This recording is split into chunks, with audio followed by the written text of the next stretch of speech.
ভারতের জম্মু কাশ্মীরে সেনাবাহিনী এবং পুলিশের মধ্যে চরম উত্তেজনা বিরাজ করছে। পুলিশের উপর রীতিমতো হামলা, এমনকি থানা পর্যন্ত ভাঙচুর চালিয়েছে ভারতের সেনাবাহিনী।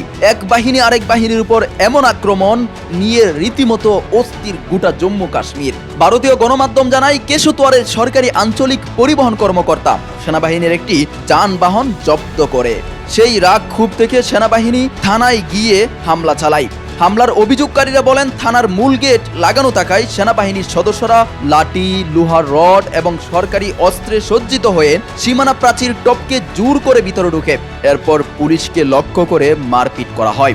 এতে বেশ কয়েকজন পুলিশ সদস্য আহত হয়েছেন, এমনকি ভাঙচুর পর্যন্ত করা হয়েছে।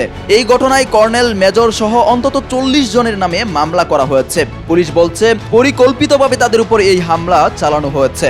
এই ঘটনায় হতবাক সেনা সদস্যরা। তারা বলছে, দোষীদের চিহ্নিত করে তাদের বিভাগীয় শাস্তি নিশ্চিত করতে হবে। এই ঘটনার পর থেকে পুলিশ এবং সেনাবাহিনীর মধ্যে একটা উত্তেজনা কাজ করছে। জম্মু কাশ্মীরের কেশোতোয়ারে থমথমে পরিস্থিতি বিরাজ করছে। নতুন করে অপ্রীতিকর ঘটনা এড়াতে গোটা এলাকায় বাড়ানো হয়েছে নিরাপত্তা পরিস্থিতি।